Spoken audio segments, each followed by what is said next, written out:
think that's what she means by suppression of identity. So it's the Hebrew Israelite thing, Michael. It has nothing to do with that. The suppression of identity was that their Hebrew roots were taken away. Not just their name was changed, but they were, apparently somehow were told they weren't Jews when they knew that they were Jews. And of course, none of the people who were running around in the 1700s thought that they were Jews. This is just something that came up in the 1890s. Just get this settled. 23andMe, just go get it. This can be settled with a simple genetic. They do not do DNA. DNA is the white man's science, Michael. How dare you? I've not heard this before. I guess you don't have a lot of experience. I wouldn't be surprised. I would be surprised if they made that claim, but no offense against you, I would like to hear them make that claim.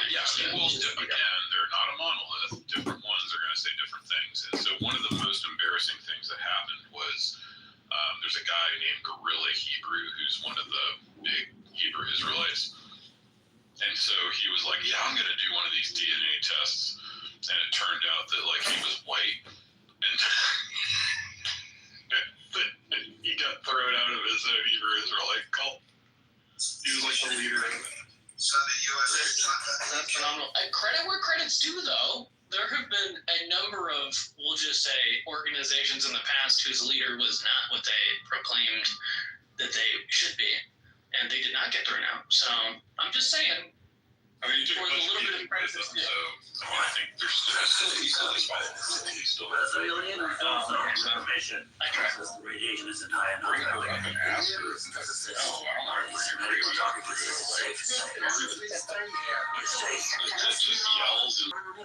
find a way to get you out. Really seriously, Put the fire out.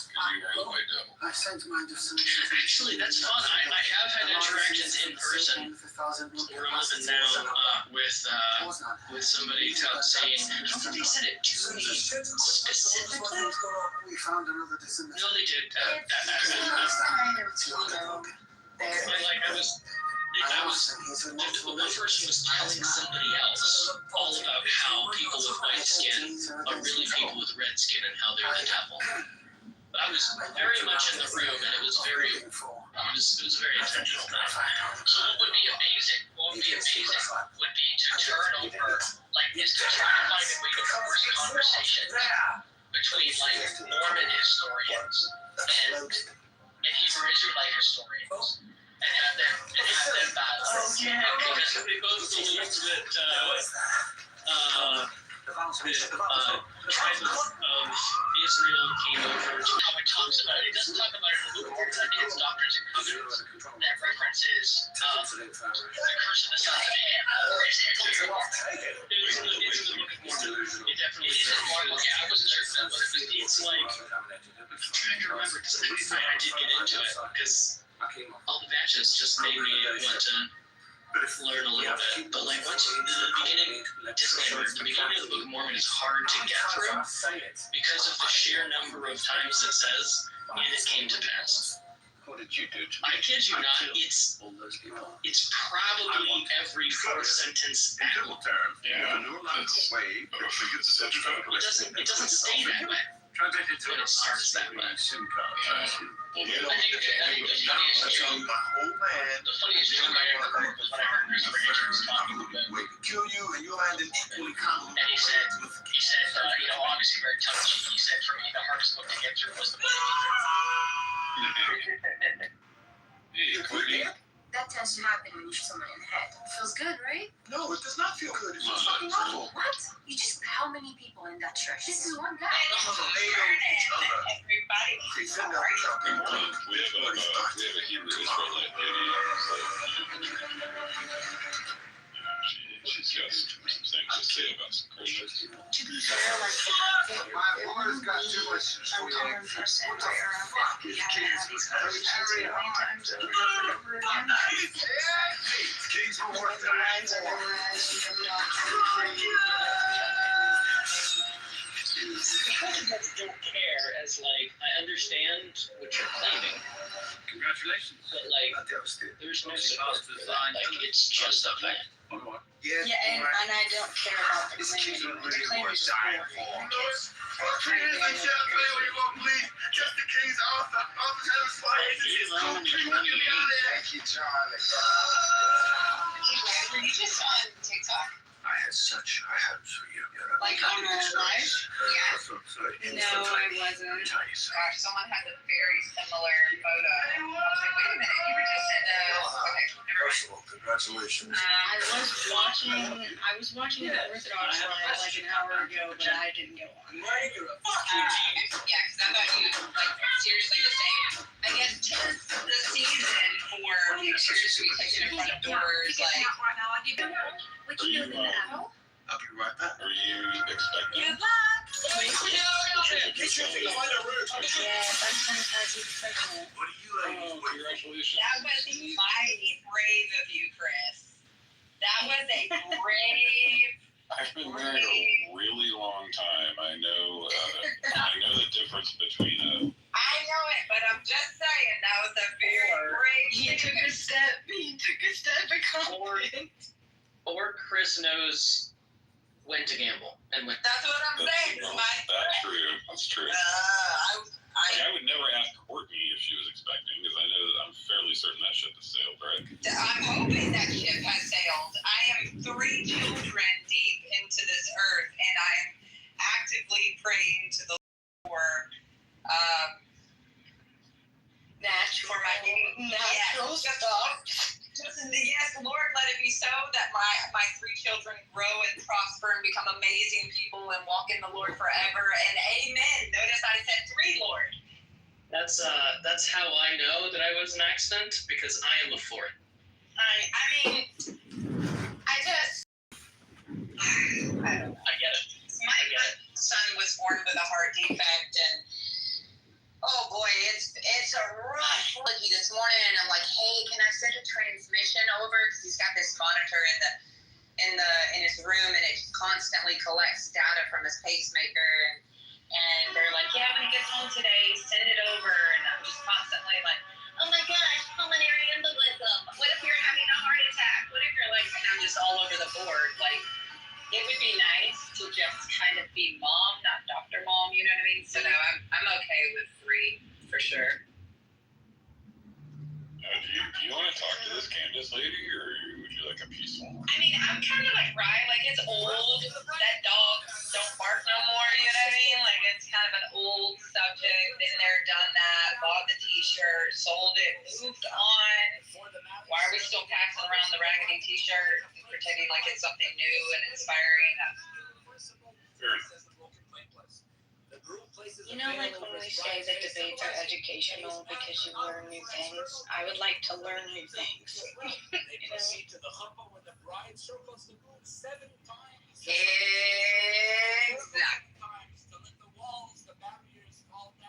The ceremony concludes with the breaking of a glass commemorating the temple of Jerusalem that has been destroyed and that we cannot have full joy. Yeah, I've been hearing all sorts of wild stories today, but yeah. I'll post the Discord at the top.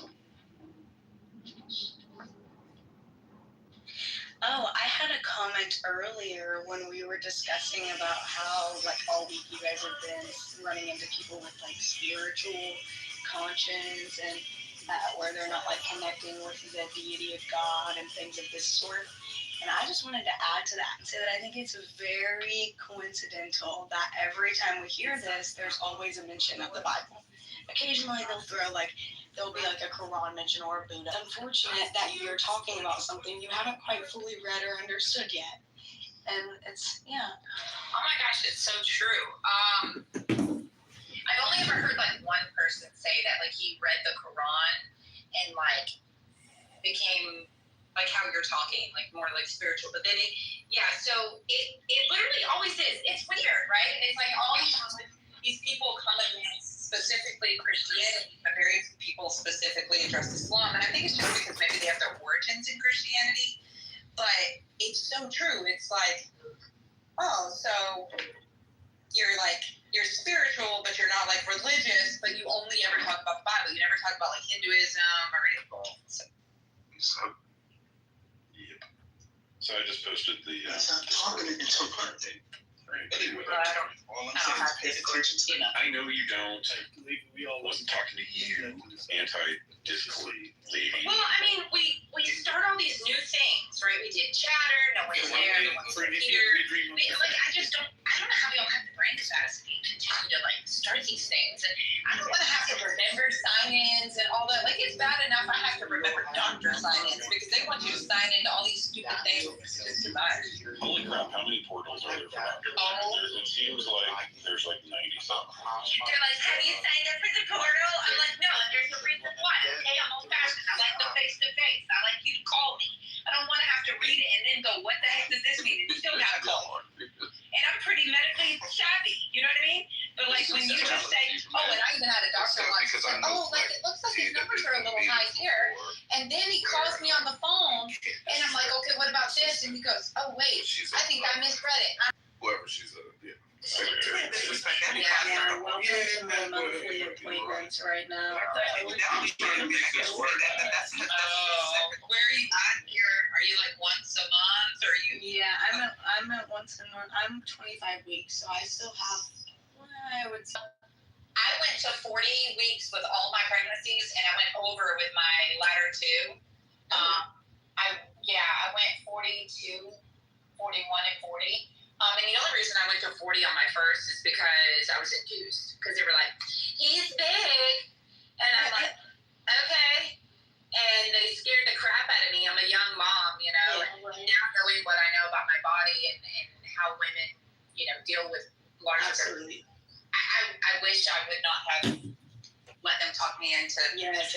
I'm trying to not do anything at all. No, I don't want any medications. I don't want ibuprofen. I don't want none of it. I'm gonna do my absolute best to let my body do what it can. Now, The Lord bless you, my dear sister. the Lord really needs to bless me because I was 110 pounds and 5 foot when I got pregnant.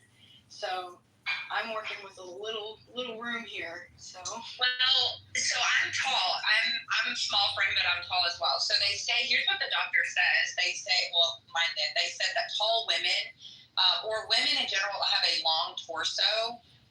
You know, you can have short legs, a longer torso, or long legs, shorter torso. Anyways, that you hide babies really well. And so my belly was like evenly distributed. It wasn't like torpedo belly like you see in some of the shorter women. And so they were like, he is big. And like my stomach was measuring, but like still they're like, he's big. And Well, how big was he when he was born? 8 pounds, 13 ounces. that's normal. 22 inches long. That's so big. What? 8 ounces isn't big. 8 Yeah, it's not up to 10 or 8 ounces. pounds is what I meant. That's what I meant. Yeah, it's almost, he was like an ounce away from being a whole 9. But yeah, like 10-pound babies are big babies. Yeah, But, I agree. like my younger sister who has a similar frame to me, her babies were like 6 pounds. So like those are like tiny babies to me because I only ever know 8-pound babies. My daughter was 8 pounds 13 ounces, 20 inches long. My son with a heart defect was 8 pounds 7 ounces, 21 inches long. I'm tall. My husband's tall. We have tall kids, so. Yeah, my husband is 6'4". Yeah, it's like Oh your my picture, that God. dude is huge. Yeah, my husband is and that was in his, like, he was in an apprenticeship, so he was not doing his, like, labor work. So his body was very, very calm in those months. So, yeah, my husband is a very, very big guy. I'm a little nervous. It's scary. No, you'll be fine. But I'm having a girl, so fingers That's good. crossed. That's Yeah, exciting. I got luck there, you know? I think you have to wait until they start He is in kindergarten. hell. Yeah, He they is have to. absolutely in hell right now. He's like, oh, I come back, I leave. There's a Hebrew Israelite lady. Oh, we found out that Candace is a Hebrew Israelite. Oh, yeah, Nate, update. Oh, well, also update, right? You have to wait until your child starts kindergarten. It's the moment the child's teacher will actually tell you what sex your child is. Oh, yeah, that's right. My child is not going to public. This is why I make an excellent dictator, Nate, because I'm a benevolent dictator. Don't you guys all want me in charge of the government now? There was a moment where he almost invited Candace back up here, though. I did ask though before He did ask. Such a good ruler. He asks his servants. Yeah. His denizens, the denizens of the land. Would thou like to come up? Okay, so there's this Edness orphan wants to come up. What is that about? Do we know this person? Hey, there's some chick at the gate. Do we let her in? Yeah, there's orphan. I I think I know where this is going. I wasn't reading that right. That's right. Way to go. Courtney's all yours. Shalom Aleichem, friend. Remember, this only has to be better than the pregnancy topic. Hey, Ian, what's up? Nate's so Hey, what's going on, y'all? How y'all doing? We'll find out in a minute. How are you doing? Wait, here, Nate, I'm gonna make this comfortable. Here, real quick, Eden. Wait, what's The up? name is Steven, by the way. Don't get distracted by the name. It's a troll. Oh, okay. But I am a Christian. Oh, okay. Yeah, it's like Chris's name is like ETR. Total Hey, Rye, are you gonna keep the placenta? That's a great question. I haven't decided. Chris wants to cook something with it. I don't know the benefits yet, so I haven't done enough research to know the benefits of doing anything. You need to get with Courtney and she's gonna school you on the whole thing. I certainly am not one of the Frenchy moms that eat her placenta. I know that there are people out there that Yeah, do I'm that. not doing that one. That one's off. Okay, Ian, back to you. What's up, man? How you doing? But you gotta put the placenta on the baby, man. It keeps the skin soft, is what I heard. Do delayed cord clamping for sure. That's very helpful. I have heard that. Yeah, that's what we did. We did that with our daughter. Delayed cord clamps. You know, if you're gonna eat the placenta, like, why are you I stopping gotta at get the me placenta? into what? There's all sorts of beneficial things that come out. Anyway, so Edom's orphan. How are you today, buddy? Man, I'm blessed. How y'all doing? Not too bad. What do you got for us today? Dude, you supposed to be asking the Christian mods here, or what? Sure, let's see what happens. What's up? Yeah, well, the first thing I think to ask is, are you guys Calvinists? Whoa! Straight out the gate. That's a shotgun. Me and Rye are Calvinists. That's a sawed-off shotgun right there. Courtney and myself are not. Yes, Courtney is in good, and you in good shape. Calvinism needs to be predestined to die, man. Oh no! Chris. I like this guy. Yeah. It's been preordained since the foundation Look of what Calvinism you was did, founded. Chris. Look what you did. It's all my fault.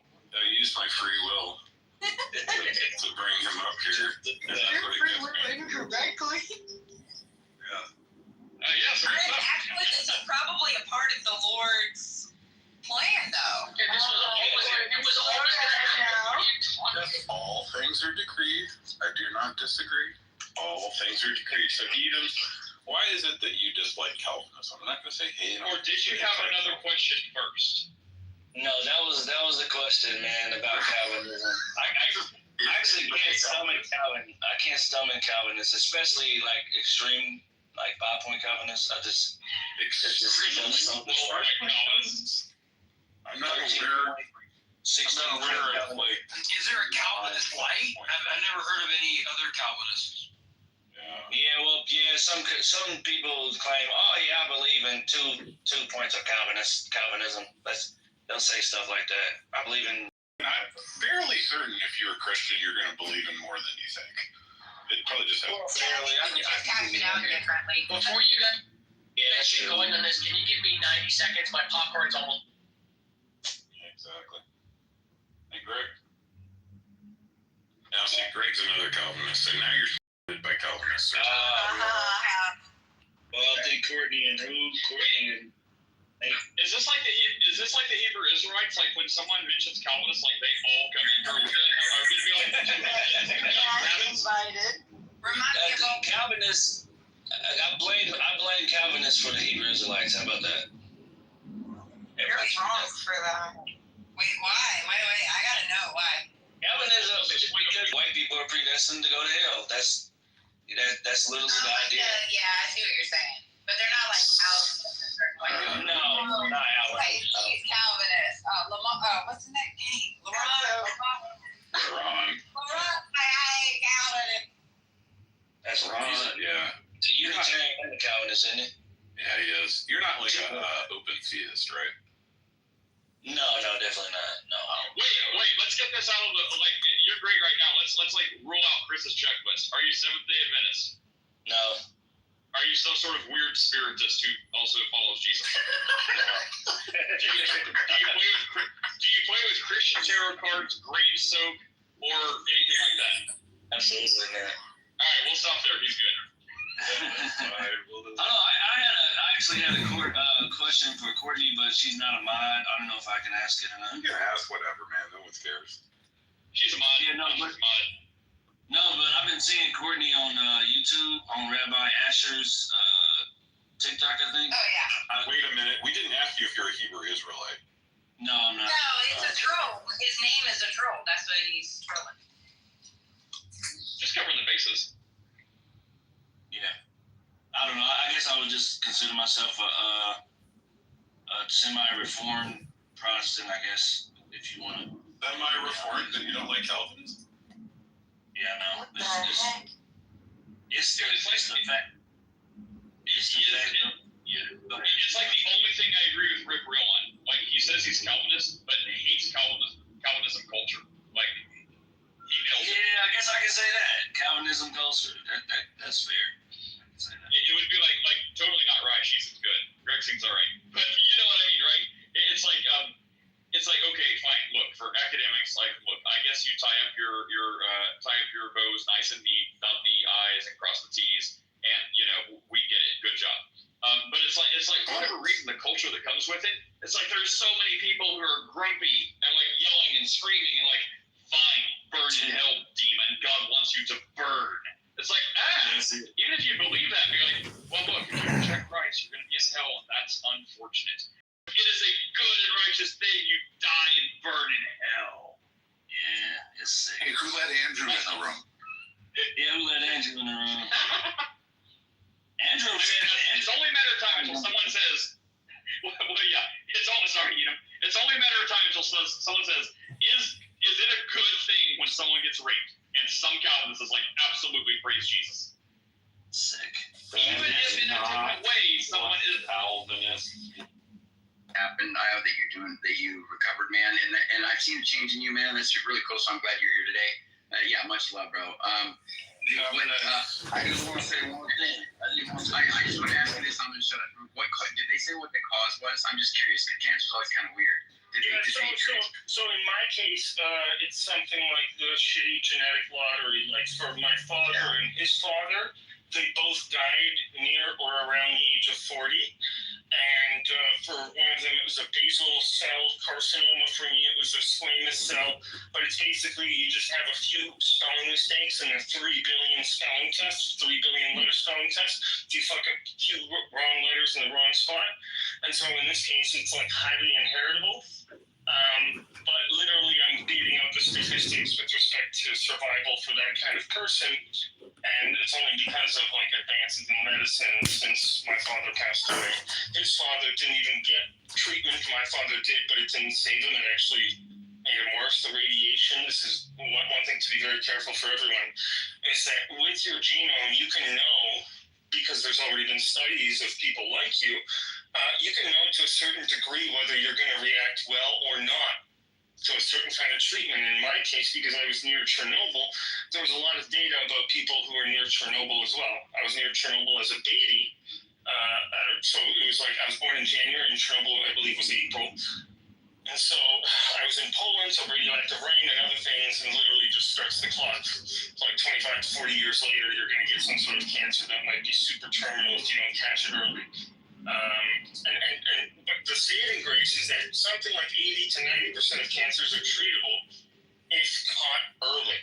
So make sure you get whether you like it or not, getting a genome sequence does help you accelerate to the front of the line for all sorts of specialized clinical trials that give you the best odds.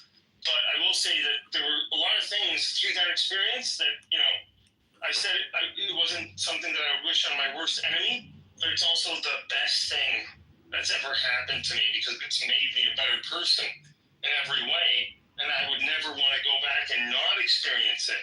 So, like, from the perspective of, like, what you were talking about with Jesus, that, hey, Jesus was told that he was going to be overwhelmed, and one of his disciples was like, yo, we won't fucking let that happen, bro. And he was like, no, you got it wrong. You got to let it happen.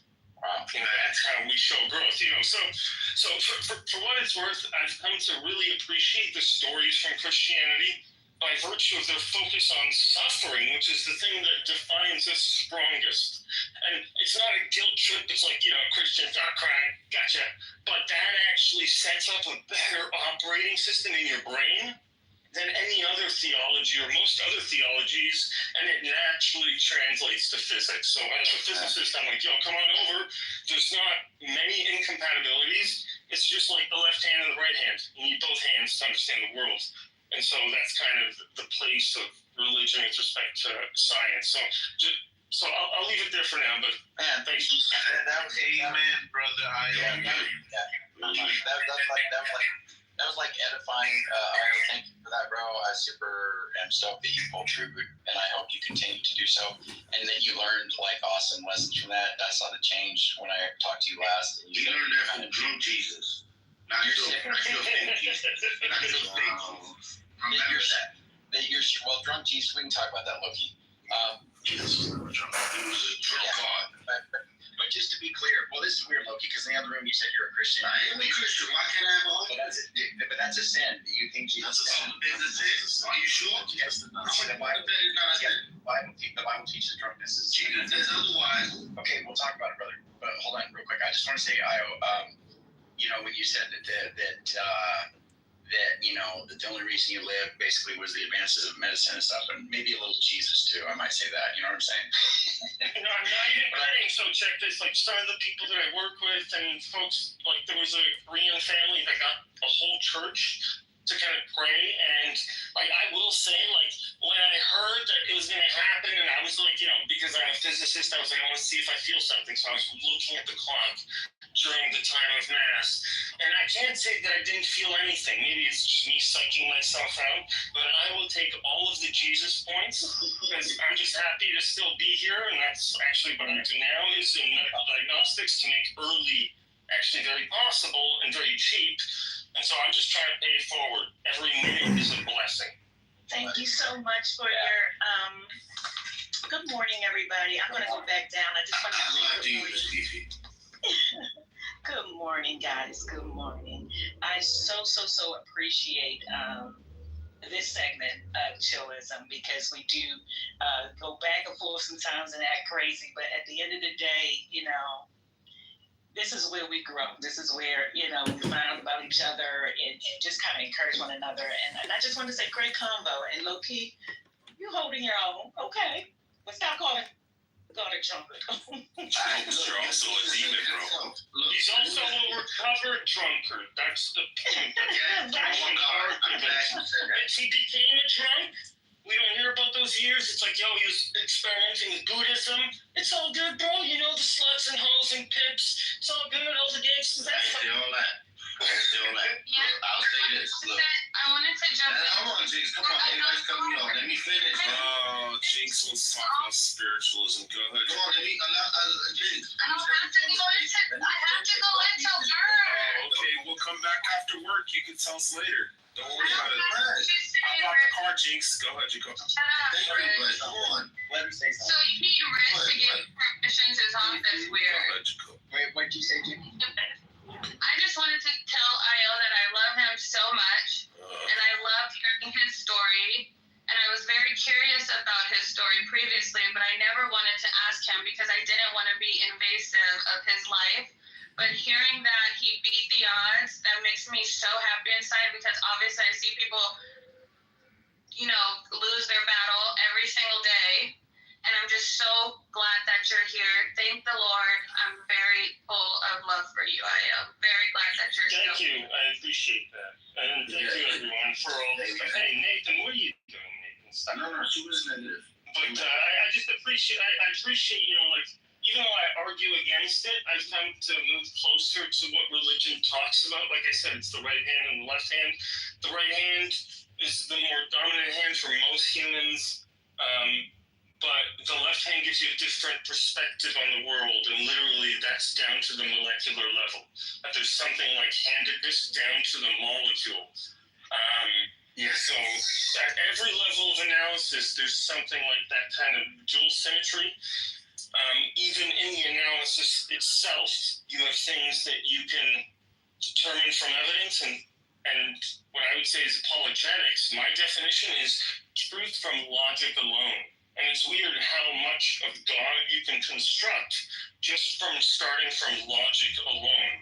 And that's where Nathan and I would actually agree, because that points you in the direction of St. Aquinas. And you know, 5 arguments for it.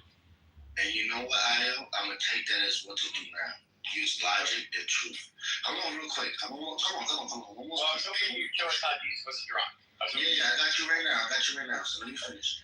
So, Aoife, can you move your mic, please? It's just the background music. It's okay.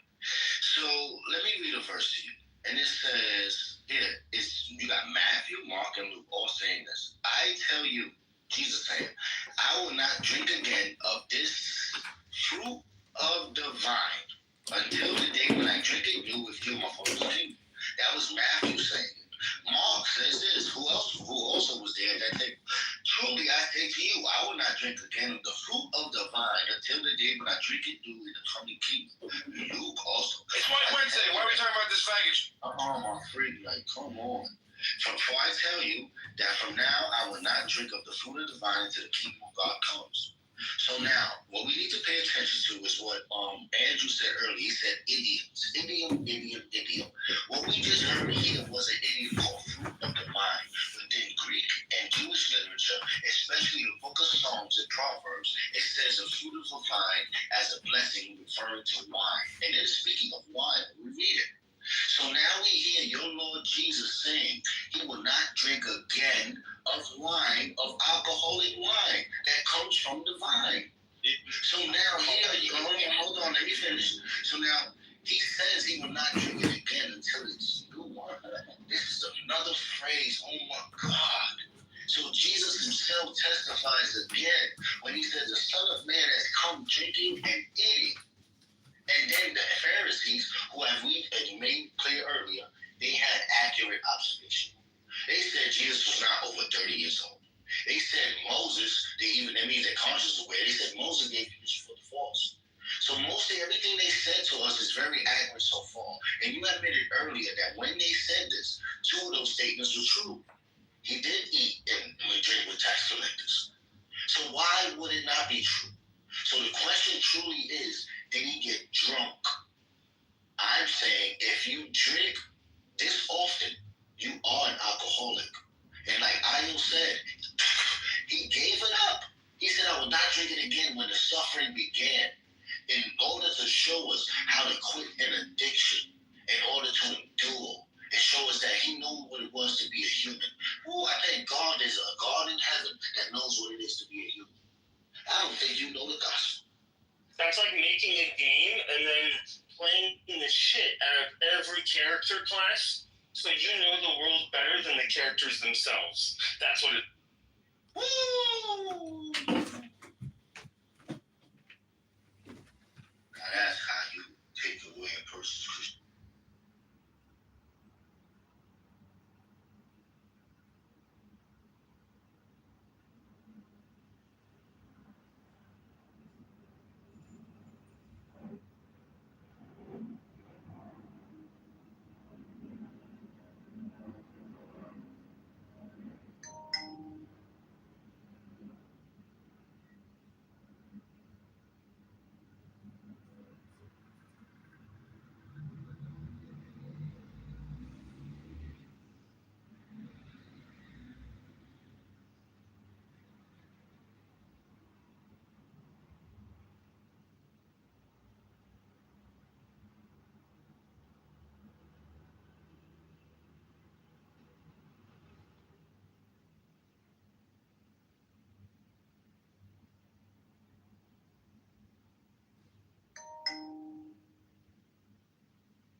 Before you today as a survivor of both Jeffrey Epstein and Ghislaine Maxwell. I want to thank Congressman Massey and Connor for their role in putting together this very, very important bill. Every day of this journey toward healing has come at a profound cost to my mental health. But I am here.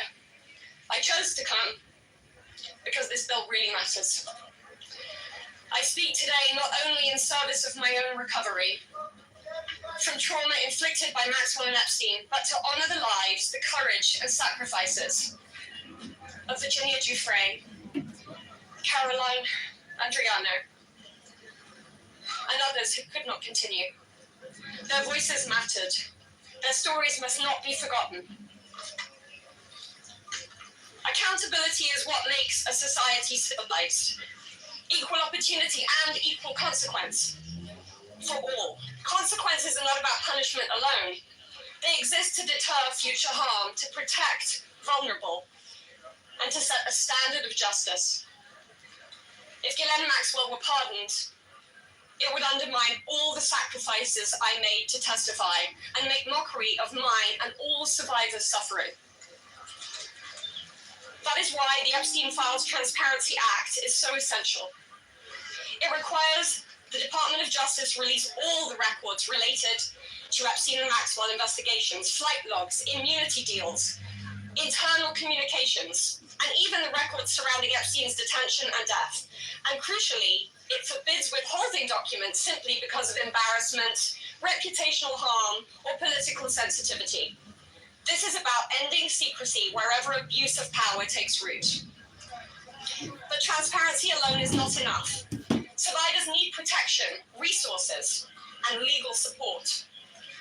If this Congress is serious about justice, then let this moment also affirm your commitment to provide victims with the legal aid they need to confront abusers, to navigate complex systems, and to reclaim their power.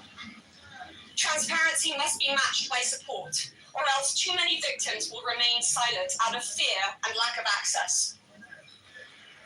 The statistics demand action. Nearly 1 in 5 women in America will experience rape or attempted rape in her lifetime. Every 74 seconds, someone is sexually assaulted. Every 9 minutes, that person is a child. These are not numbers, they are people. They are your daughters, your sons, your constituents, your friends. Statistically, 1 in 5 of your families will face this nightmare. The days of sweeping this under the rug are over. We, the survivors, say no more. I want to help create a world where survivors of sexual abuse and abuse of power can come forward safely. And I ask Congress to join me in that effort, not only by passing this bill, but by ensuring that those who step forward have legal support to face their abusers and see justice done.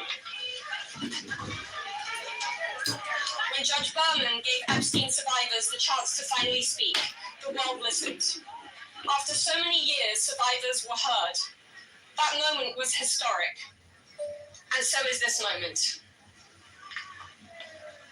For me, the turning point was when I had my daughter, and on the day she was born, I knew I had a responsibility to protect her and to protect all children. I have to use my voice, the voice that had been silenced by fear and shame for so many years. Make no mistake, my polished exterior is a shield hiding a wound that still bleeds. But through this wound, I have found purpose. To be part of lasting change in how we confront exploitation and abuse. And to be clear, the only motive for opposing this bill would be to conceal wrongdoing. You have a choice. Stand with the truth, or with the lies that have protected predators for decades. I am no longer weak. I am no longer powerless. And I'm no longer alone. And with your vote, neither will the next generation be. President Trump, you have so much influence and power in this situation. Please use that influence and power to help us. because we need it now, and this country needs it now. Thank you.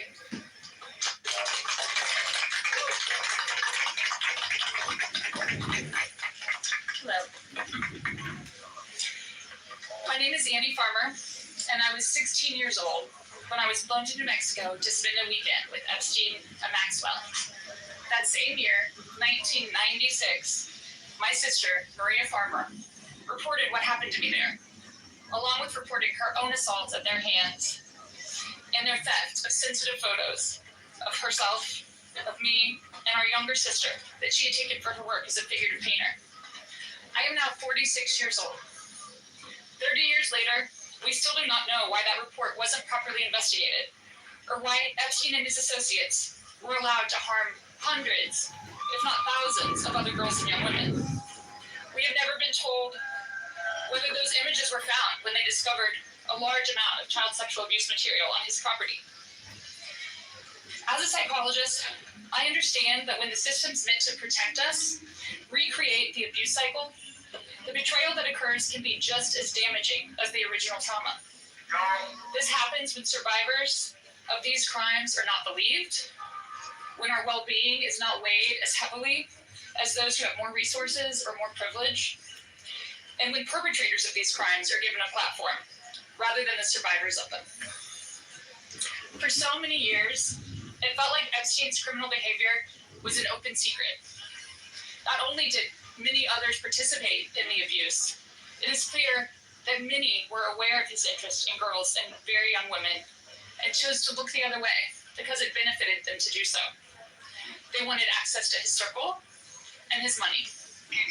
Their choice to align with his power left those of us who had been harmed by this man and his associates feeling very isolated. I could never have imagined being here today and this chorus of support that we have all received. I have been sent so many notes and messages from people with no direct connection to this case who have expressed their solidarity with us. And I believe that is because, in part, as Anushka explained so well, this is an extremely widespread issue of child sexual abuse, of sexual exploitation, of sexual violence. This affects almost every family in some way.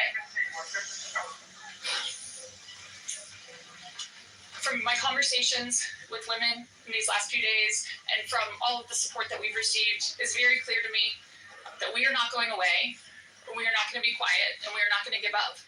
And I ask the American public to stand with us and not give up.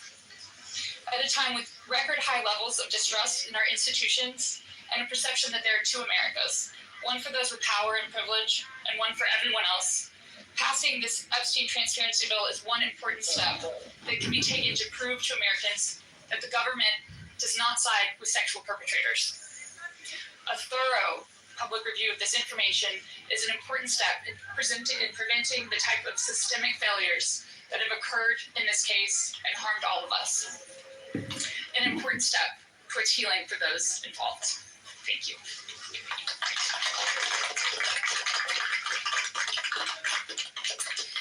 Hello, everyone. I'd like to say thank you, everyone, for being here today on this very powerful and special day for all of us here. My name is Marina Lacerda. I was minor victim 1 in federal indictment of Jeffrey Epstein in New York in 2019. I was one of dozens of girls that I personally know who were forced into Jeffrey's mansion on 9 East 71 Street in New York City when we were just kids.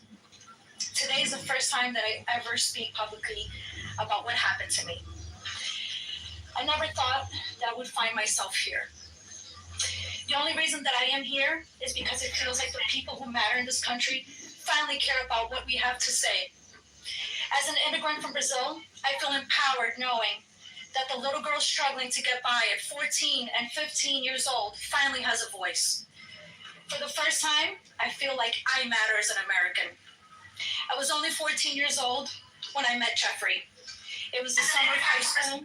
I was working 3 jobs to try to support my mom and my sister when a friend of mine in the neighborhood told me that I could make $300 to give another guy a massage. It went from a dream job to the worst nightmare. Jeffrey assistant Leslie Groff would call me and tell me that I needed to be at the house so often that I ended up dropping out of high school before 9th grade. And I never went back. From 14 to 17 years old, I went and worked for Jeffrey instead of receiving an education.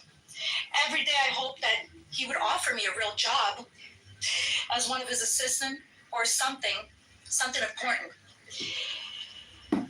I would finally have made it big, as like we say, the American dream. That day never came. I had no way out. I was, until he finally told me that I was too old. There are many pieces of my story that I can't remember, no matter how hard I try. The constant state of wonder causes me so much fear and so much confusion. My therapist says that my brain is just trying to protect itself. But it's so hard to begin to heal knowing that there are people out there who know more about my abuse than I do. The worst part is that the government is still in possession right now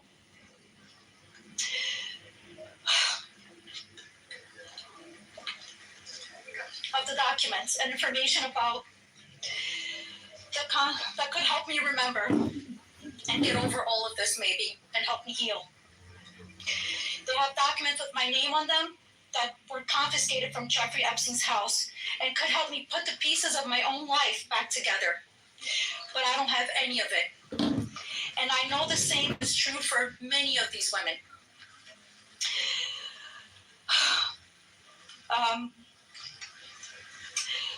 We are here to support this bill today, not only for transparency, but for the American people. But if the government is going to release these documents to the public, describing the crimes committed by Jeffrey Epstein and others, the least that they can do is give me my documents that they have about me. The other survivors deserve the same respect from our government. While identifying information must be redacted to the public, it is equally important to provide the victims themselves with unredacted information. I will never forget when the FBI agent showed up in my door in 2008. Jeffrey Epstein hired a lawyer to represent me, or more like to represent him, I like to say. I couldn't ask any questions, and I had no idea what was going on. I was terrified. Until today, I think most of us are still terrified. I thought somebody was going to kill me. I thought something was going to happen to my sister and my mother. It went further out to even maybe thinking something would happen in Brazil with my family. And then one day, the lawyer said that everything was just going to go away. Like nothing happened. I didn't need to testify. When I asked him why, he gave me no explanation. That was it. So why? Why was I never called to testify then? We could have saved so many women. We could have saved so many lives from being abused. Why did he get away with it in 2008? Why was he able to go on in the abuse with hundreds of girls after the Florida investigation? Why didn't they let me testify to help stop him? Our government could have saved so many women, but Jeffrey Epstein was too important, and those women didn't matter. Why? Well, we matter now. We are here today, and we are speaking, and we are not going to stop speaking. Today, I stand here with the women who have really helped me to find the strength to come out and come forward to share my story for the very first time. Together, we are stronger than ever. While she may not be with us, Virginia Roberts, we will continue to use our voices to strengthen yours always. Thank you.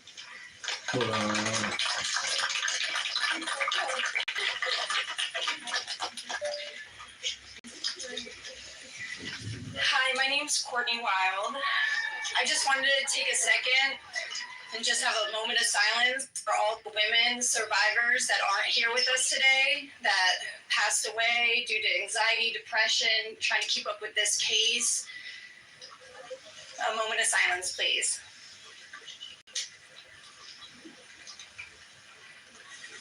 Thank you. My name is Courtney Wild. I was only 14 years old when I was introduced to Jeffrey Epstein by a 13-year-old friend of mine. The details of the abuse that he inflicted on me for years is not important today. In 2028, I was cooperating with the federal government in the investigation of Jeffrey Epstein. They sent me a letter telling me to be patient because this was going to be a lengthy investigation, but at the same time, they refused to talk to me and tell me what was going on.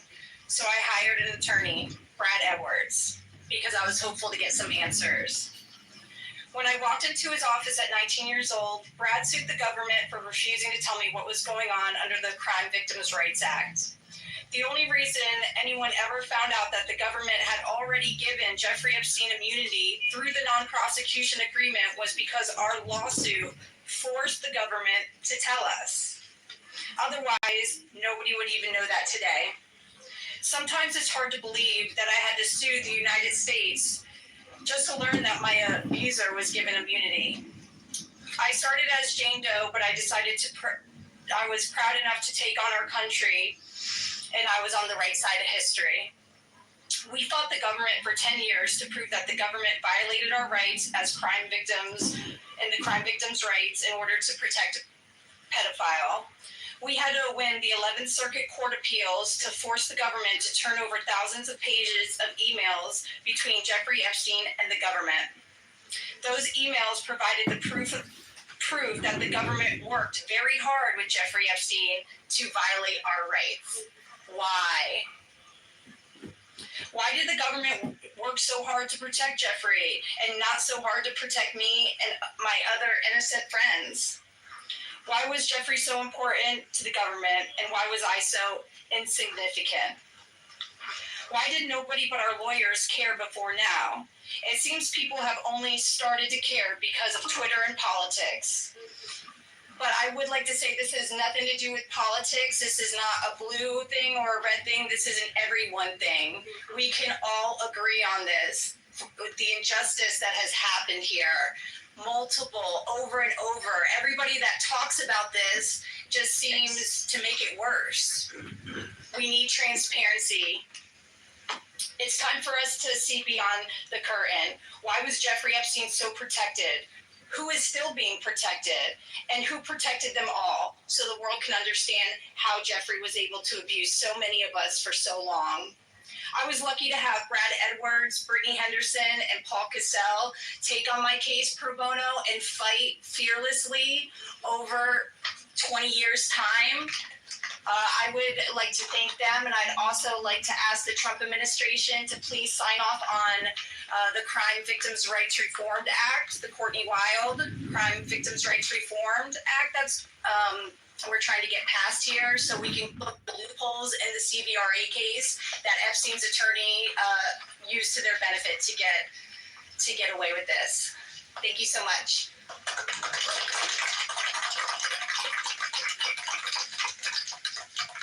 Past years.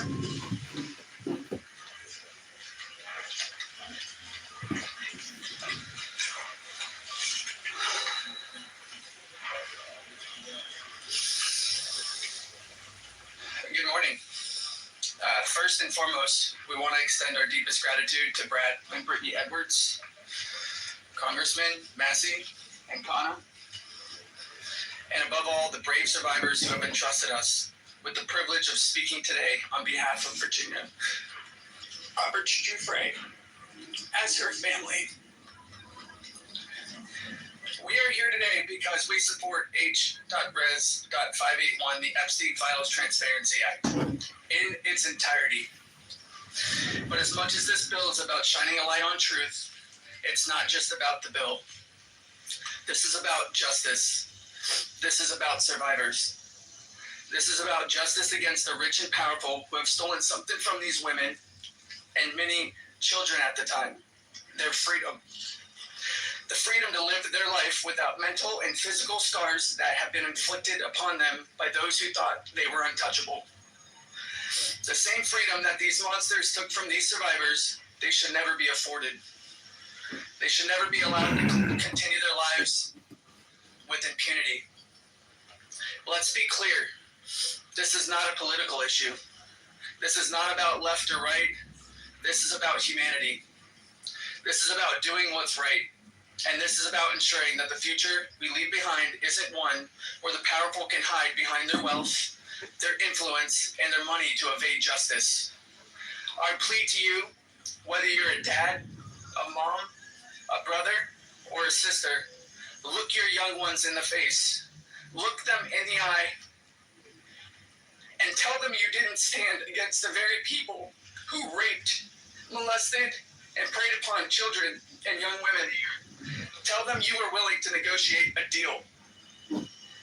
Money should never be what makes something right or wrong. If you vote no, your stance will be clear. You will be choosing to stand on the side of the rich and powerful, allowing money to buy your way out of the consequence.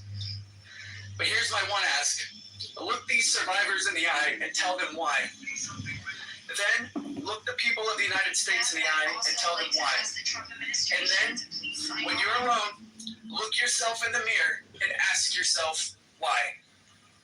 Virginia said it best, and I quote, "I have physical and mental scars that will never heal. I have memories that will never go away. They say time can heal, but this won't. Not until the justice system makes an example out of these people with so-called privileges. I just call it money. The only time I can begin to heal is when their freedom is taken from them, just like they did to me and literally thousands of other victims. The survivors of this horrific abuse are watching. The American people are watching. And history is watching. Which side will you be on?" Thank you.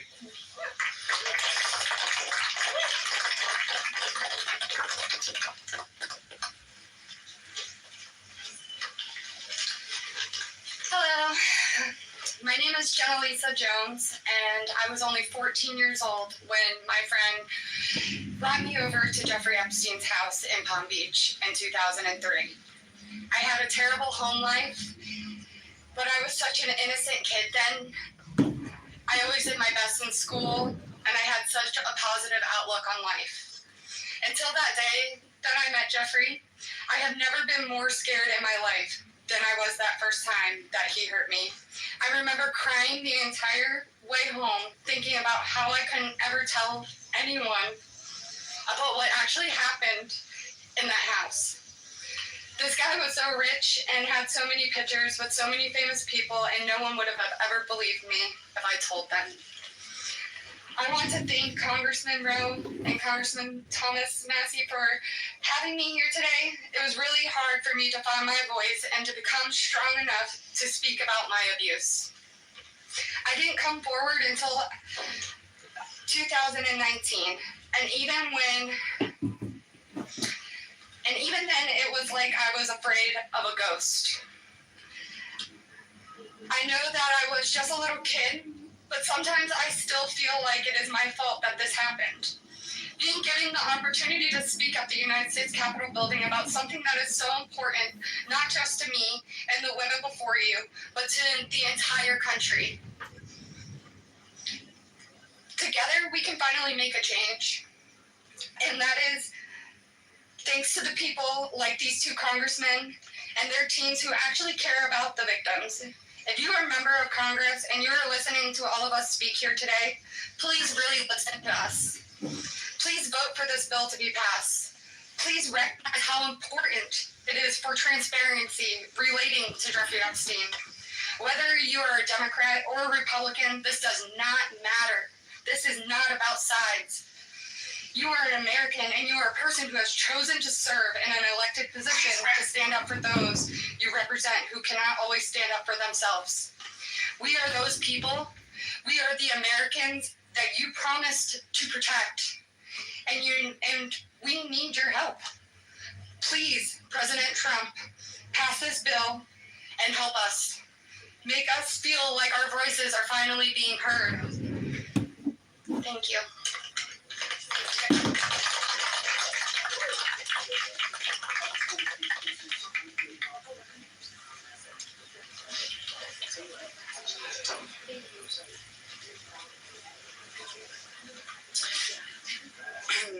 afternoon. My name is Haley Robson. I was a 16-year-old high school student athlete who made good grades and had high aspirations for college when I was recruited and asked by a classmate of mine alongside with a 20-year-old male if I wanted to give an old rich guy a massage. But what high school girl would not want to do that? That day changed my life forever. And when I got into the massage room, Jeffrey Epstein undressed and asked me to do things to him. My eyes welled up with tears, and I have never been more scared in my life. When it was over, he paid me $200 and requested in exchange that I bring a girl each time to make another $200. I told him I did not want to do that, and then he gave me an ultimatum. Either you come here and massage me when I call you, or you bring me friends of yours to massage, and I will give you $200 per girl for each time she comes. I felt and hoped to never hear from him again, but he called me every day. He was so wealthy and powerful, and he would not let me go. I felt I had no choice. If I disobeyed him, I knew something bad would happen. So knowing I did not want to be sexually abused, I started to bring him other girls from my high school, and he paid me $200 for bringing them. I just hoped each time it would be the last time. One day, the stepmom of one of the girls brought him and called the police on Jeffrey Epstein. The police then called me in for questioning. I had told them the truth despite the fact that I was a teenager and a minor, and I was able to tell the police the names of all the other victims. The police treated me like a criminal. I had, by this time, had turned 18. I had been with Jeffrey since I was 16 and for 2 years. So they had told me So they told me I was going to be arrested. My name was then distributed to the press as a co-conspirator of my abuser, who I detested. My entire world was crashing in around me, and I started being threatened and bullied, till this day still receiving death threats. I was singled out and for many years had to suffer a smear campaign of lies about me because of the way that I was portrayed by the press. The press made me out to be a predator when I was just a 16-year-old little girl who was sexually abused by a powerful man and an evil man. For years, I had no friends. My boyfriend was murdered, and there was nowhere to turn. The government, after investigating more, learned that I was truly a victim, but the damage was done and it was too late. There was no way to undo the harm the press had caused me. In 2019, I met Brad Edwards and Brittany Henderson. They changed my life and they believed in me and have helped me to finally heal. Healing is a process, and I may never get there. But the passage of this bill requiring the government to produce all the evidence that it has gathered on Jeffrey Epstein and Ghislaine Maxwell is a huge component of healing for me and for the many other women who have suffered for so long. For many reasons. First, we and the rest of the world need answers. Why was he so protected? And why didn't anyone ever care to stop him? It doesn't take a brain surgeon to know that if he is spending thousands of dollars a day paying high school girls he abuses and other access to, and had a lot of access to cash. I learned through my attorneys in the JP Morgan class action case that there were years when his staff withdrew over $1 million in cash a year. Was that not a big enough red flag? There were wire transfers to other victims, and the government did not protect us. The banks did not protect us. So lift the curtain on these files and be transparent. Every single time a new conspiracy gets circulated in the media, whether he is still alive, what powerful person had him murdered, who was on the Epstein client list, and there are names going around on TikTok and Instagram. We, the survivors, are suffering. We take our kids to school and everyone is talking about it. We can't read the news or do anything without hearing crazy stories that are only able to live on because the government continues to hide the evidence and the truth. So people just make up stories. Those stories hurt. They hurt real people who have already been hurt. And we have lost so many Epstein victims to suicide, and maintaining the real truth in secrecy only allows for conspiracy theorists to tell lies that drives up our anxiety and fears and will continue to lead to more pain, more suffering, and honestly, more deaths of innocent victims. It's time you do is right by us. Unseal all the documents. We are requesting transparency, and I am requesting every congressman and woman that goes against this bill be outed.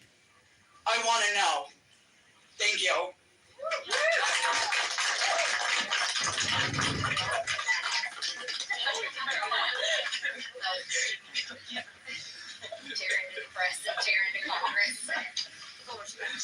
Hi there, my name is Lisa Phillips, and I'm the host of a award-nominated podcast called From Now On, a platform supporting survivors. I want to thank all of my survivor sisters who came before me today. I'll be very short. In the year 2000, I was taken to Jeffrey Epstein's island while on a photo shoot on a nearby island. Who I saw and what I experienced there was a glimpse into a very dark and disturbing world. For years after, I tried to avoid Jeffrey, but he had introduced me to Katie Ford, the owner of the Ford Modeling Agency. Epstein's reach went to the very top of fashion, arts, and entertainment. This did not just happen to underage girls in Florida. In New York City, hundreds of young, ambitious women were abused by him. Epstein was not just a serial predator, he was an international human trafficker. And many around him knew, many participated, and many profited. And yet, he was protected. So I stand here today for every woman who has been silenced, exploited, and dismissed. We are not asking for pity. We are here demanding accountability, and I'm demanding justice. Congress must choose. Will you continue to protect predators, or will you finally protect survivors? And also, I would like to announce here today, us Epstein survivors have been discussing creating our own list. We know the names. Many of us were abused by them. Now together as survivors, we will confidentially compile the names we all know who are regularly in the Epstein world. And it will be done by survivors and for survivors. No one else is involved. Stay tuned for more details.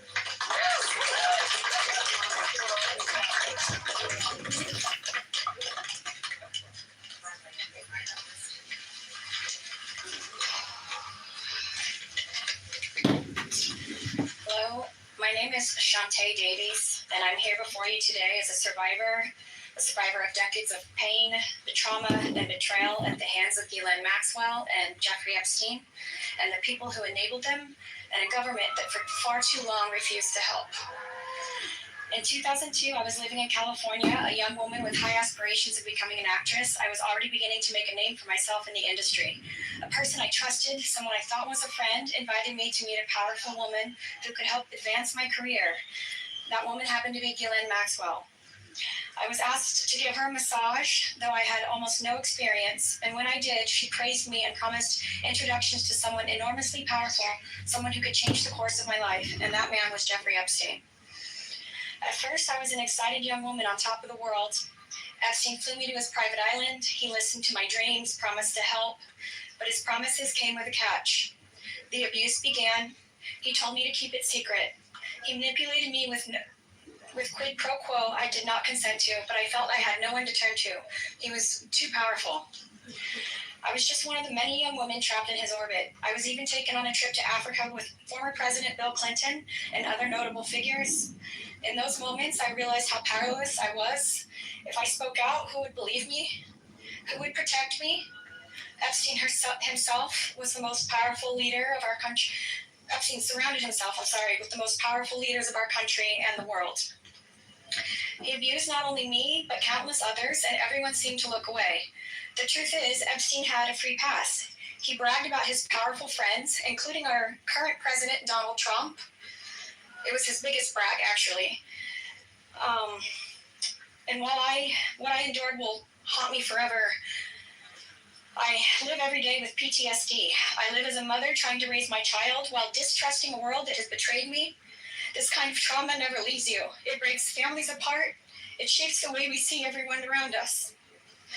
But one thing is certain, unless we learn from this history, monsters like Epstein will rise again.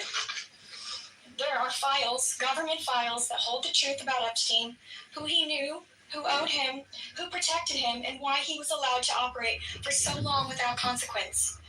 Why was Maxwell the only one held accountable when so many others played a role?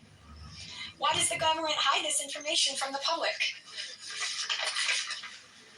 This secrecy is not protection, it's complicity. And as long as the truth is buried, justice will remain out of reach. That is why this bill matters. Passing it will, bless you, ensure that the suffering of survivors is not in vain. Passing it will bring accountability, transparency, and prevention. It will help protect the next generation of predators who seek to place themselves above the law through wealth, influence, and connections. This is not just my story. It is about every survivor who carries invisible scars. It's about the weight we live with daily.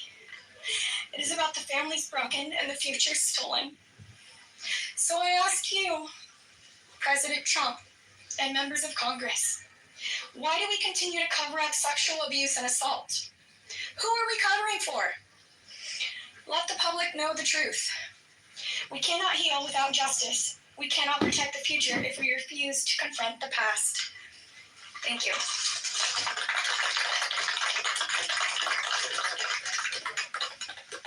Just give a round of applause for all the courage and strength that they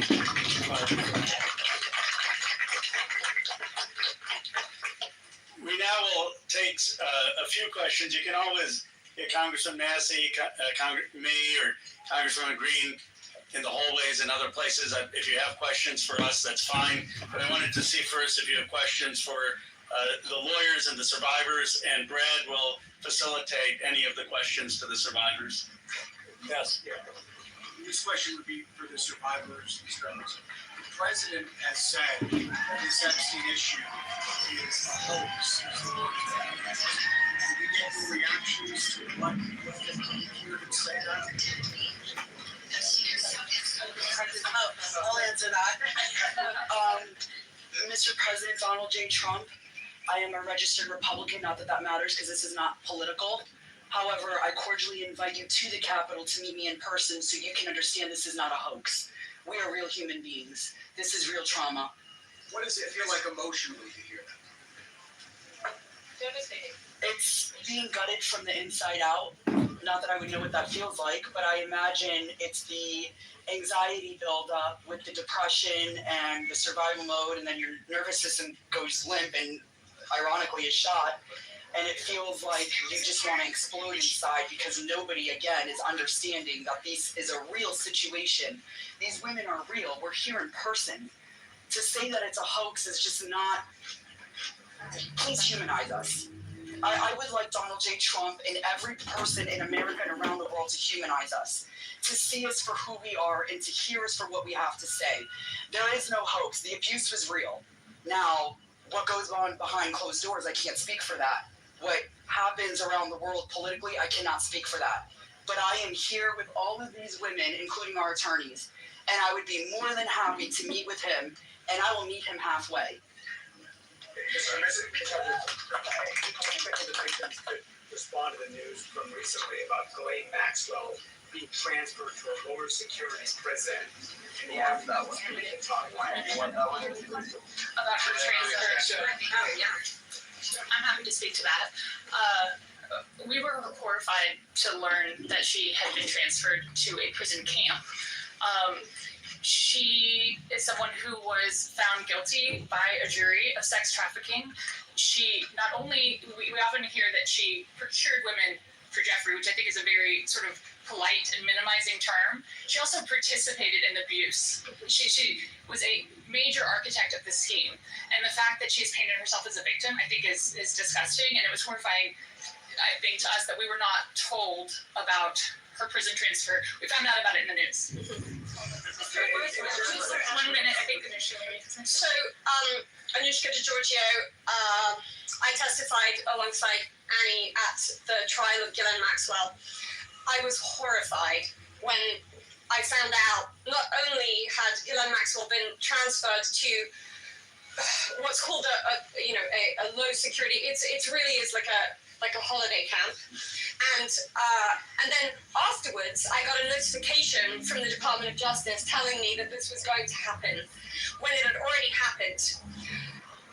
This woman abused children.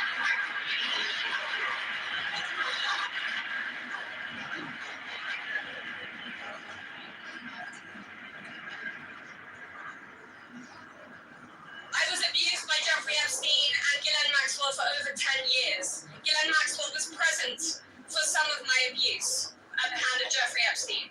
She was present, she was complicit, she was enabling, and it is appalling and disgusting. And it's one of my worst nightmares that she not only be transferred, but the possibility that's very much going around that she might be pardoned. This is not okay, guys. This is not okay. And I just want to add that I think it sends a very dangerous message to our country, to the young people in our country, that someone that we all know is aware of these crimes could be given a pass. And just for the last one, the last survivor who just Epstein would brag about the relationship with Donald Trump. Could you please elaborate about that? Shut it. To the microphone. Get close. Yeah, I did say that.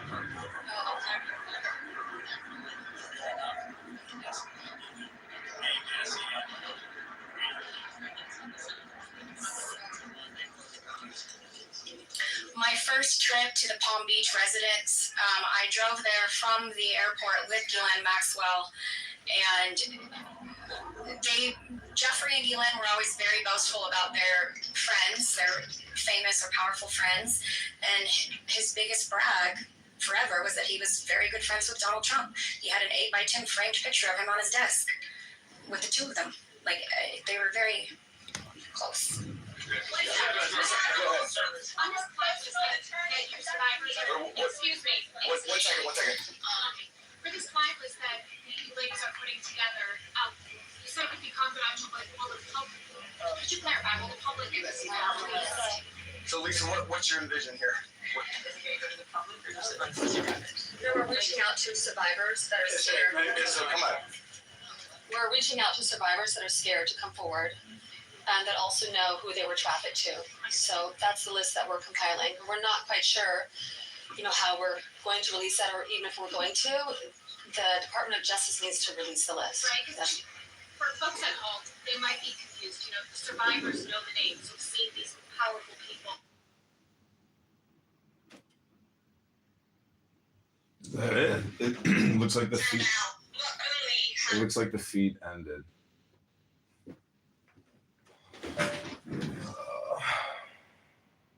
Somebody ended it. That was being live streamed on Thomas Massey's X account. Let me see if it's back up.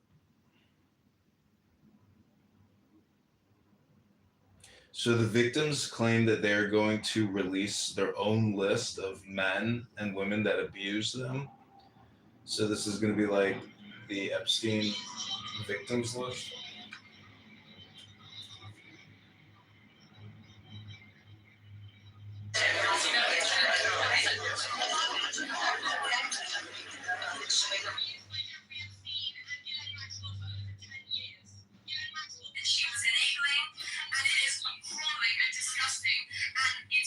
Their experience is beyond anything that we can possibly.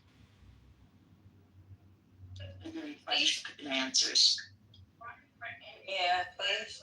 Yes, Bernie. Yeah. Okay, now I'm in politically correct. This is Patty Mellon, Pastor's Room. Al is speaking. This is Epstein Live press conference. Because the press conference X live stream ended, I'm sure there's other live streams still happening that maybe it's on TV. We could try to find it. Let's see. So we just clipped that up into a bunch of different YouTube accounts. They're being asked about the lists that they're making themselves. And some people I talked to today are not signing the discharge petition because they say you don't want them to. Can you clarify that? So you're the survivors here not want to go through us? First of all, our legislation, Rokana and I went through this. We talked about this, and we were very careful to make sure that there is an exception so that personally identifiable information, not just their names, but anything they can be identified by, would not be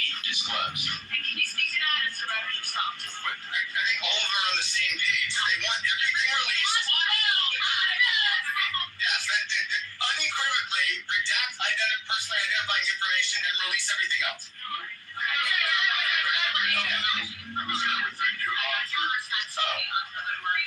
Yeah, sure. Marina, you have stayed silent for so many years. Today, this is the first time you've been written. You have never before gone public and to share this. Can you help us understand why today, why now, and why here? Well,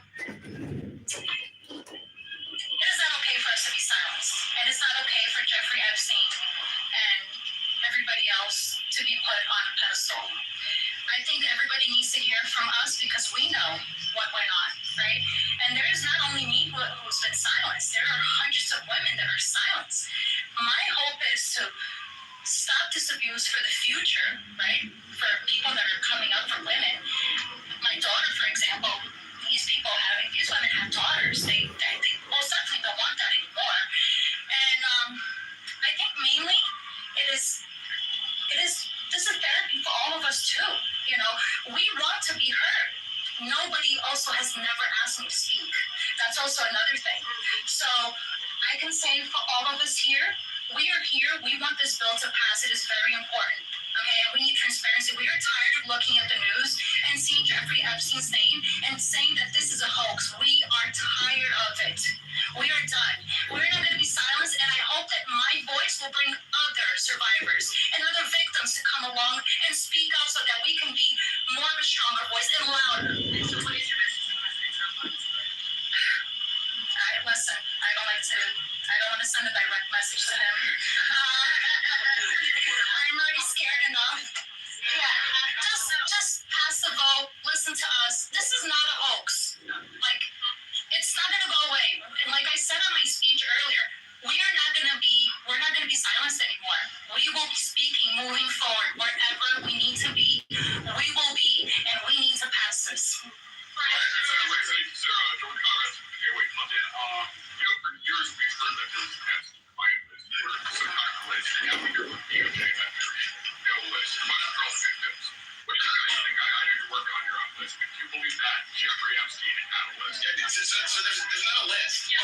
So here's what it was. Just like you heard everybody today, Jeffrey Epstein created through an organization that of enablers, of people that were on his payroll. It was a complicated scheme where others should still be investigated because they helped to enable him and operate this scheme. Without those people, he could not have done this. But the purpose was for him to personally abuse people. With that being said, certain of his friends, he farmed out certain of the women that he was exploiting too. But that wasn't the primary purpose of that scheme, and I don't think he wrote the names of those people down. There's not a list of, hey, here's all of the people that I sent females to. That's just not how that organization worked. Is there Epstein was involved with or tied to the CIA or a foreign intelligence operation? I think that the safest thing for me to say is all files should come out, whether it's with the CIA, FinCEN, SEC, FBI. I'm not just making these up haphazardly. I'm giving you a roadmap where to look. Go ahead. The White House said that this resolution is a very hostile act.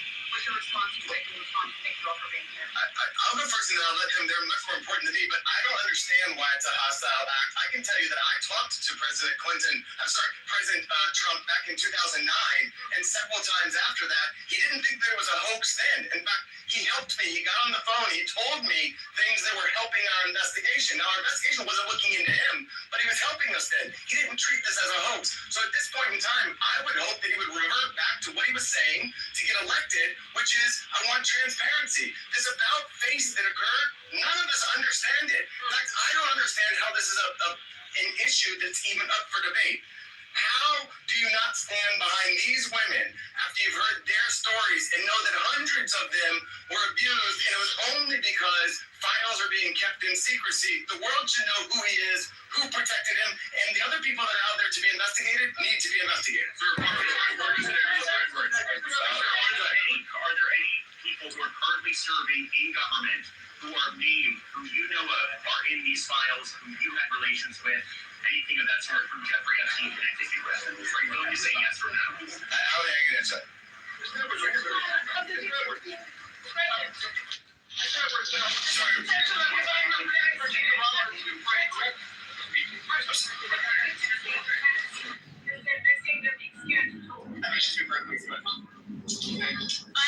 Hi, Anushka Giorgio.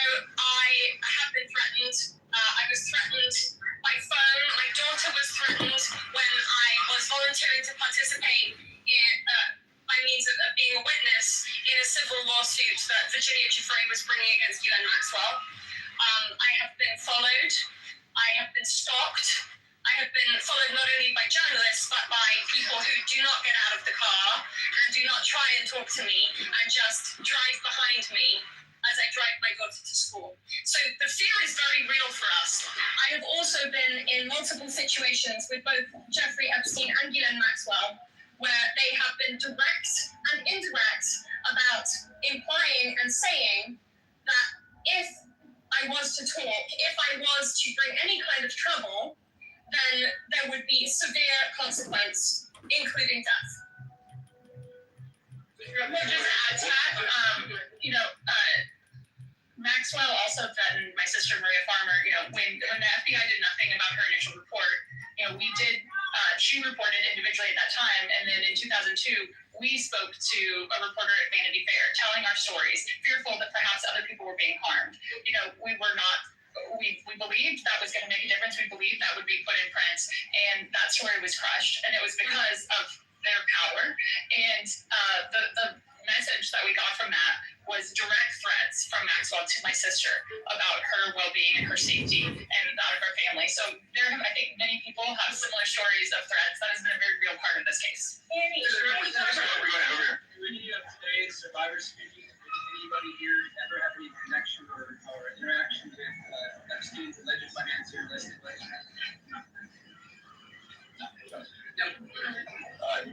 I just want to say one thing that's very clear when people say, please share names.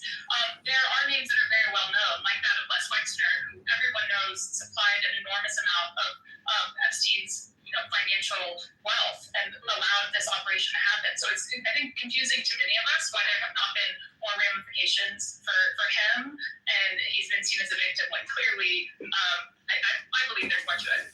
So you represented Virginia Roberts for 3 years. She eventually had to recant the allegations that she made against Alan Dershowitz. She alleged that why is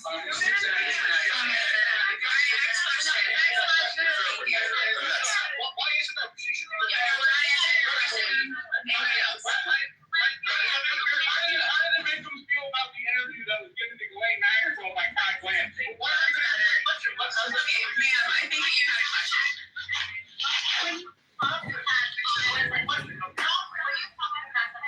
About the existence of the Epstein table. Have you yourself in the horse litigation seen it? I don't know that we're able to reveal what we've seen and what we have not seen by way of protective order, but my point being in that circumstance was, if anybody wants answers, there's an easy place to get it. I told you where to get it. I said, the estate that Jeffrey Epstein has and served a subpoena on them, they'll turn it over, and if we had served a subpoena on them in the past, they would have turned it over, and we would have seen it, which I don't usually miss subpoenas like that. Go ahead. I definitely clarified my point, and I didn't say it like in a. Let the American public decide. Instead of harassing, instead of, I get what you're saying.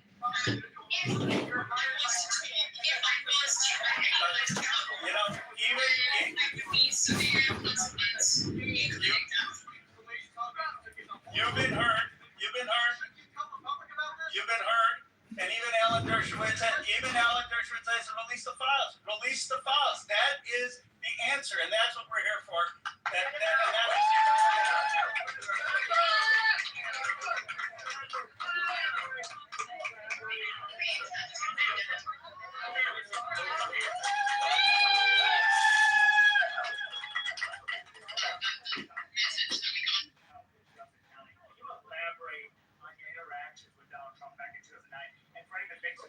See the president, not the president yet, but never ever see Trump with Epstein in anything. I don't know who's. I don't think that we can answer that question. Did anybody see Trump with Epstein back then? This is really not a political thing. we want the passage of the bill, and this is not to call out President Trump. My point was that he was friendly back then, did not think that it was a hoax, and was trying to help. And now it seems like all of a sudden somebody's in his ear and he's not. So I'm hoping he'll come back to where he was back in 2009, be on the side of the victims and stand with us. Go ahead.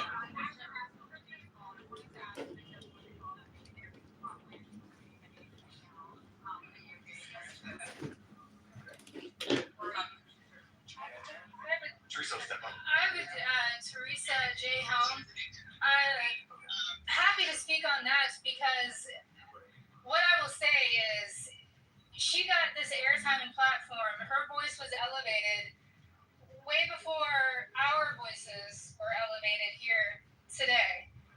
And that same calm, manipulative voice that she had so polite there that day with Todd Blanche was the same polite, coercive, manipulative voice that I heard as she was grooming me to then send me off to the home of Jeffrey Epstein where he would assault me. So that's what she was doing for hours, speaking with me, building relationship with me, building trust with me, allowing me to believe that I was going to get this job, a dream job that I had been recruited from my college, flown across the country from Los Angeles to New York City to interview, so I thought. So her voice that day was the same voice that sent me off to a monster. So nothing can be believed from what she says because she's been charged with perjury. I myself could sit there and listen, and as I did, I sat there and listened to this woman's voice live. And there was no pushback from Todd Blanche because does he even have the facts to be able to push back on her? We could sit there and push back.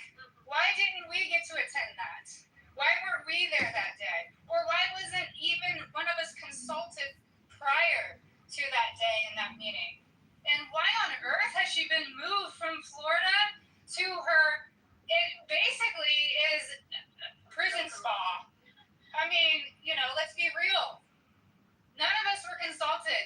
I found out just like everyone here found out through the media, through all of you. We found out about Ghislaine's transfer. So I'm very angry to sit there and listen. The feelings that come up listening to this woman's voice is repulsive. Yes, I would say it's triggering.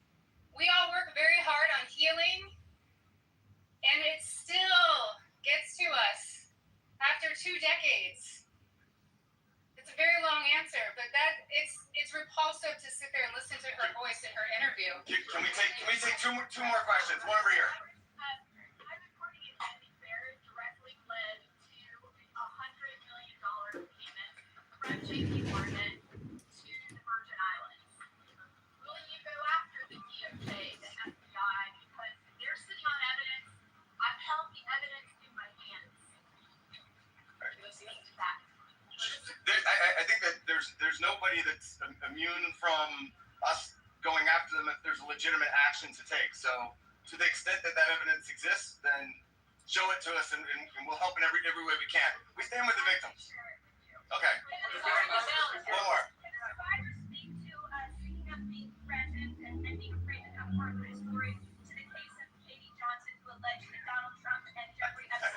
I don't think we can talk about that case. I do think it's worth saying, though, despite the comments that he made, Virginia Roberts Giuffre is an American hero.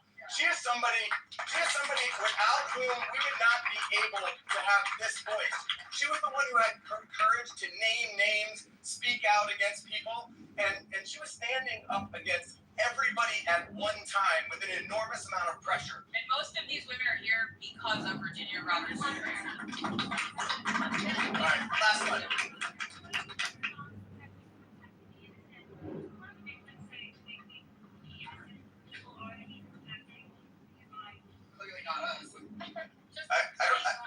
I don't think that anybody knows, but I can tell you that in the oversight committee meeting yesterday, they indicated that they were all for transparency, releasing the files, and asked us to hold them accountable. Is that right? Yes. They said hold them accountable so we we intend to hold them accountable. We're going to show them where to go with it, and as long as they're doing their job, they should. I'm going to turn it back over to Rokon. Let me just say this. Let me say this. I think the people that who are testifying here today are speaking up today. They are American heroes. Let's give them another round of applause. And you say, look, Thomas, Marjorie, and I, we're huge believers in the First Amendment, and we believe in free speech, and we take abuse all the time. But you see why it's so hard to do what they have done, because they come forward and you subject yourself to national scrutiny and national questioning. And I just want to say from the bottom of my heart how appreciative I am and how proud I am of what you've done today. You made a big difference. Before I bring on Marjorie and then Thomas will have the last word, I want to summarize three basic things that I heard from the survivors. First, they want to know why our government covered up for someone rich and powerful. Why is it that we have two Americas? People say, why do you need to release the Epstein files if Epstein is dead and Maxwell is in jail? Because we don't know who all was involved in the cover-up. Why are there rich and powerful people who didn't have justice? They want to know that. Second, many said it's important for their own closure. They don't know their own abuse. They want to understand what's in these files for themselves. And third, we heard that there are many others who obviously were involved. And they want to know, and the American people deserve to know what was there in those files. I actually think they're helping us come together as a country. I've never done a press conference with Marjorie Taylor Greene before. I've done some with us, but look, this country is divided and exhausted. This is one thing that we can come together on. And I was very clear with Thomas. This is not against President Trump. I would like nothing more than a Truth Social post for him after this press conference saying just release the files. Be with Massey Kana. This is about something much deeper. It is about bringing this country together to stand for America's kids, to restore trust, and to move this country forward. So thank you to the survivors for helping us do that. Now I want to introduce Marjorie Taylor Greene. Thank you. For everyone watching at home, I think it's important to put yourself in these women's shoes. As you're questioning, why can't they just name the names? What you don't realize is they just told their stories of being raped and being abused, being victimized, being manipulated, being coerced, and basically held in a prison of captivity of sexual abuse while they were young teenagers and extremely young, vulnerable women. And in Jeffrey Epstein's home and the places they went with him, they saw the most powerful people in the world in his pictures, and they saw him with those people. Can you imagine how terrifying it would be to name names like that? These are some of the richest, most powerful people in the world that can sue these women into poverty and homelessness. Yeah, it's a scary thing to name names, but I will tell you, I'm not afraid to name names. And so if they want to give me a list, I will walk in that Capitol on the House floor, and I'll say every damn name that abused these women. I can do that for them, and I'd be proud to do it. Now, another thing, this is not about politics, and this is a boiling point in American history where the American people, just like Roe just said, there's become two Americas. There's the America for the rich and the powerful and the elite, where they never face any struggles or problems and never experience what real America goes through. And then there's forgotten America that faces all the problems and deals with all the issues and never gets justice for being sexually assaulted and raped by a monster. It shouldn't exist anymore, and people are sick of it. So let's recognize the fact that the administration before and the one before it and the one before it and the one before it and before it never did anything about this. So this isn't one political party or the other. It's a culmination of everyone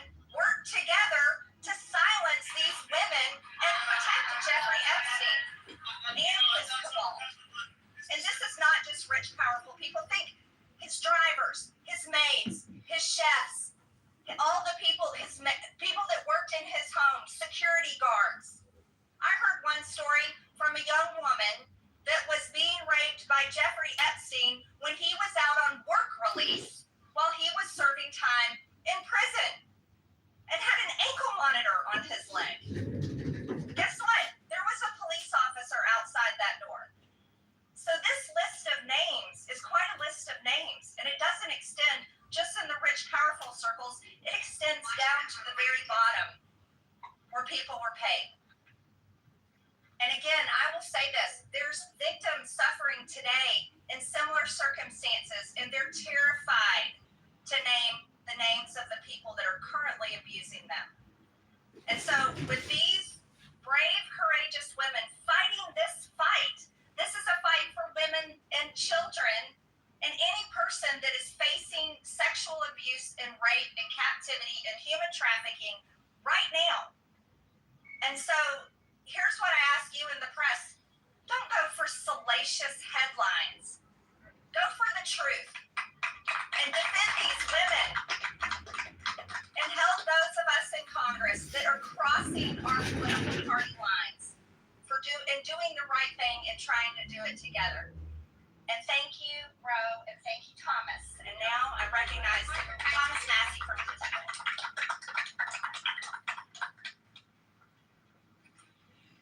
Well, there's three branches of government, and we're supposed to keep each other accountable. And that's what we're doing here today in the People's House. We're standing in front of the People's House with real people, not a hoax.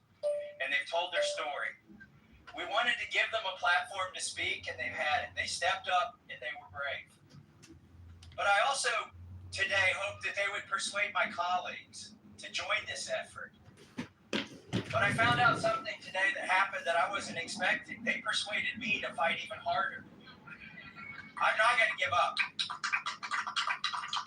And I want to end with this call to action. First, a call to action to my colleagues who, just an hour before this press conference, were prepared. They were given a fig leaf. We'll put a resolution on the floor so that you could say that you voted to protect the survivors. Their resolution doesn't really do anything.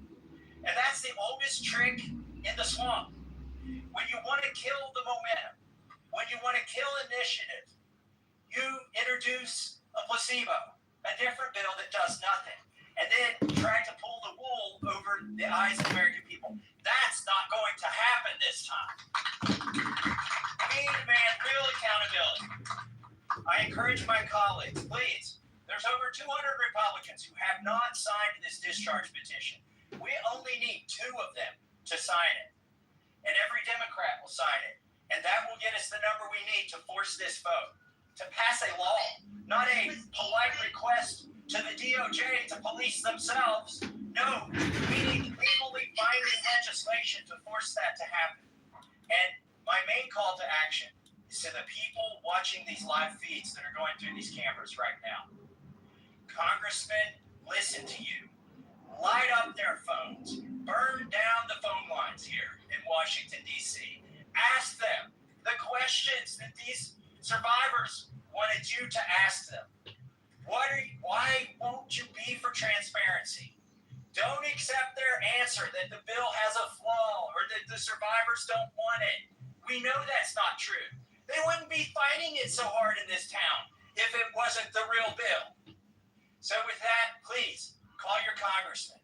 Tell him or her to get on this bill and to stand up for these survivors. Thank you and God bless. That's the end.